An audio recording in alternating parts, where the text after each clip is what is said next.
Perkenalkan, nama saya Nabila Putri Wardani dari kelas 12 IPA 7. Saya akan membahas tentang masa transisi menuju Orde Baru. Orde Baru adalah suatu sistem pemerintahan yang hendak menerapkan tatanan kehidupan bernegara berdasarkan Pancasila dan Undang-Undang Dasar 1945. Orde ini lahir setelah terjadinya tragedi nasional pada tahun 1965.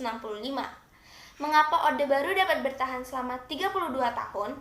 Karena Orde Baru mampu menciptakan dan memelihara stabilitas sosial politik dengan mewujudkan pembangunan nasional dan yang dirancang secara bertahap dan berkesinambungan dalam rencana pembangunan 5 tahun atau Repelita.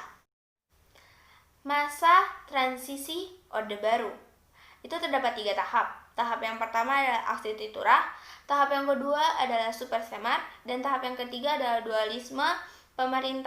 dualisme kepemimpinan nasional.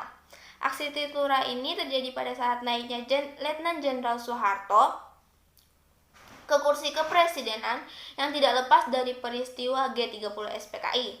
Hal ini merupakan awal berakhirnya kekuasaan presiden dan hilangnya kekuatan politik PKI dari percaturan politik Indonesia. Gelombang demonstrasi untuk menuntut PKI semakin meluas dan konflik politik bertambah parah oleh keadaan ekonomi yang semakin memburuk. Hal ini membuat para pemuda dan mahasiswa mencetuskan Tri Tuntutan Rakyat yang lebih dikenal dengan sebutan Tritura.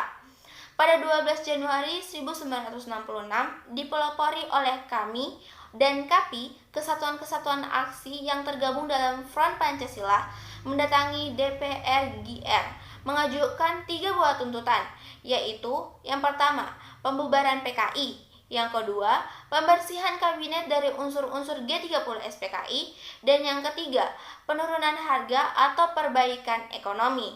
Tetapi hal tersebut tidak dilaksanakan oleh Presiden Soekarno. Masa transisi Orde Baru yang kedua yaitu Surat Perintah 11 Maret. Untuk mengatasi krisis politik yang terjadi pada tanggal 11 Maret 1966, Presiden Soekarno melakukan sidang kabinet. Akan tetapi, sidang itu telah diboikot oleh demonstran yang menuntut Presiden Soekarno untuk membubarkan PKI dengan mengempeskan ban-ban mobil yang berada di jalan menuju istana. Karena kekhawatirannya Presiden, ia meninggalkan sidang dan menuju ke Bogor menggunakan helikopternya. Di situ terdapat 3 perwira tinggi, yaitu Maijen Basuki Rahmat, Brigjen M. Yusuf, dan Brigjen Amir Mahmud yang saat itu sedang mengikuti sidang paripurna sepakat untuk menyusul Presiden ke Bogor. Di Istana Bogor, ketiga perwira tinggi mengadakan pembicaraan dengan Presiden untuk membuat konsep surat perintah kepada Letnan Jenderal Soeharto untuk memulihkan keadaan dan kewibawaan pemerintah. Setelah dibahas bersama, akhirnya Presiden Soekarno mendatangani surat perintah yang kemudian terkenal dengan nama Surat Perintah 11 Maret atau SP 11 Maret atau Super Semar, yang dianggap sebagai masa transisi Orde Baru yang ketiga yaitu dualisme kepemimpinan nasional. Memasuki tahun 1966, terjadi gejala krisis kepemimpinan nasional, yaitu Soekarno sebagai pimpinan kabinet, tetapi pelaksana pimpinan dan tugas harian dipegang oleh Soeharto. Hal ini yang membuat munculnya dualisme kepemimpinan nasional, karena Soekarno sebagai pimpinan pemerintahan dan Soeharto sebagai pelaksana pemerintahan.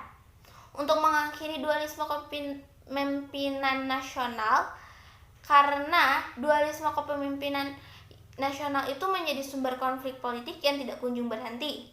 Akhirnya, pada hari Rabu tanggal 22 Februari 1967, tepat pada pukul 19.30, Presiden Soekarno membacakan pengumuman resmi pengunduran dirinya. Pada tanggal 27 Maret 1968, dalam sidang umum 5 MPRS, Soeharto dilantik menjadi Presiden Republik Indonesia.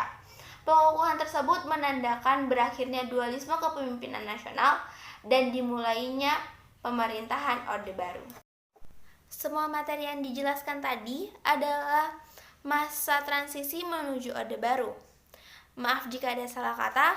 Wassalamualaikum warahmatullahi wabarakatuh dan terima kasih.